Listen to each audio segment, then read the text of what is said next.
Buenos días, en esta oportunidad vamos a hablar sobre la guía práctica número 1, que es prequirúrgica, posquirúrgica y bioseguridad, ¿no? Docente a cargo, doctor Secren Rivadeneira Emilio, alumna Monte Sánchez Queria y Medel Pilar. Como pregunta número 1 tenemos en qué consiste la evaluación prequirúrgica realizada por diferentes áreas, ¿no? Cardiología, nefrología, endocrinología, hematología, pediatría y medicina interna, ¿no? Para saber un poco en qué consiste lo que es la evaluación prequirúrgica, tenemos que saber que existen dos fases, la preoperatoria y la fase quirúrgica. Dentro de la fase preoperatoria abarca lo que son las posibilidades previas al acto quirúrgico, ¿no? Acudir a una terapia quirúrgica como medida de mejorar la salud del paciente. En la fase prequirúrgica va a ser fase de diagnóstico y la fase de preparación. En la fase de diagnóstico abarca lo que es la alimentación del paciente y cada cuánto el paciente va a tener que consumir los alimentos. En la preparación tanto psicológica como la vestimenta, el aseo del paciente, ¿no? ¿En qué consiste?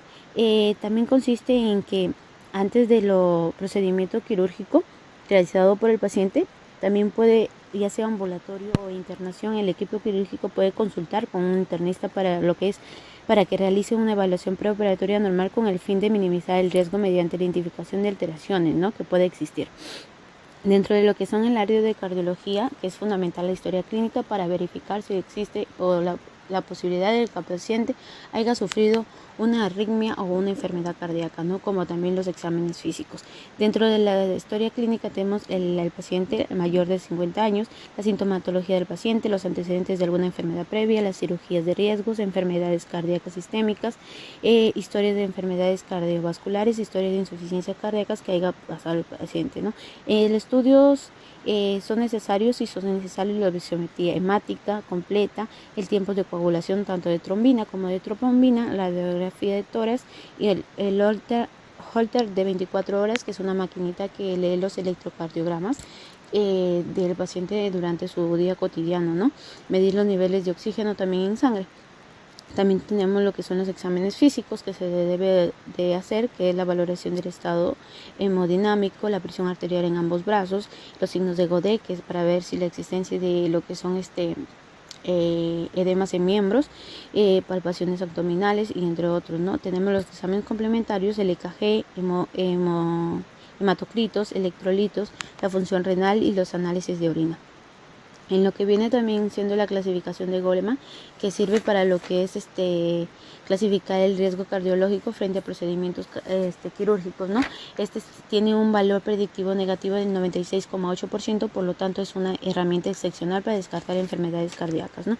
Tiene 9 niveles y 4 tasas. Dentro de las 4 tasas tiene 0,5 puntos, 1%, 6 a 12 puntos, 2%, de 12 a 25 puntos y 14%, y mayor de 26 puntos, que es 78%, ¿no? Para hablar de la siguiente enfermedad, tenemos lo que son en la nefrología, ¿no? En la nefrología vamos a hablar de los factores de riesgo, tanto de las enfermedades del paciente relacionadas al procedimiento y de laboratorio, ¿no? La edad, relacionados al paciente tenemos la edad mayor, si el paciente tiene enfermedades, factores cardíacos congénitos, predominantes, la clasificación de ASA, entre otros, ¿no? El tipo de cirugía también, que es en lo que es predominante. En la puntuación de BAT usado como selección tenemos diferentes preguntas que se le hacen y unas variables de analizar, ¿no? Por ejemplo, los ronquidos del paciente, si son demasiado altos, si se escuchan estando en su cuarto, cansancio, si él duerme durante todo el día, el índice de masa corporal, la edad, el cuello y el sexo, ¿no? En la endocrinología vamos a hablar lo que es la diabetes, la glucosa en sangre, la hemoglobina glicosilada, evaluación patológica tiroidea, la insuficiencia suprarrenal y entre otros, ¿no? Lo que es la cirugía en pacientes con diabetes va a estar asociado a lo que es una mayor tasa de infección, prolongación de la internación, mayor mortalidad hospitalaria, alteración de la curación de las heridas, la mayor movilidad operatoria y la evaluación quirúrgica.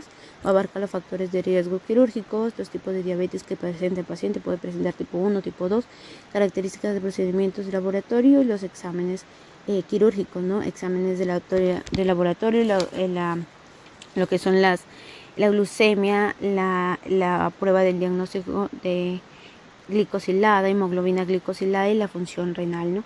Lo que son también la nefrología, vamos a hablar lo que es la evaluación nefrológica, el buen funcionamiento renal, que depende de la función renal, la integración del parénquima renal y la permeabilidad de las vías secretoras, ¿no? Dentro de los factores predictivos de una IRA tenemos la edad mayor de 56 años, las cirugías de emergencias, enfermedades vasculares periféricas, enfermedades cerebrovasculares, si presenta citis, hipertensión arterial, entre otros.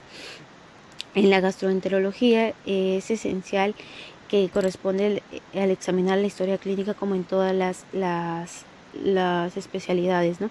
Los antecedentes del paciente, examen físico, si el paciente presenta ictericia, palidez, ascitis, hematomegalia, esplenomegalia, atrofia testicular, entre otras. La clasificación de riesgo de CHID modificable con el va a constituir el mejor índice de evaluación que reserva funcional hepática. El test presenta una buena correlación con el riesgo de la cirugía derivativa, post-cava y esplenorenal para otro tipo de cirugías de morbimortalidad. Se relaciona con factores distintos que contemplados al test de CHID, ¿no? Tratándose de un grado C de CHID en valoración que sirve para cualquier proceso de mórbido. Gracias.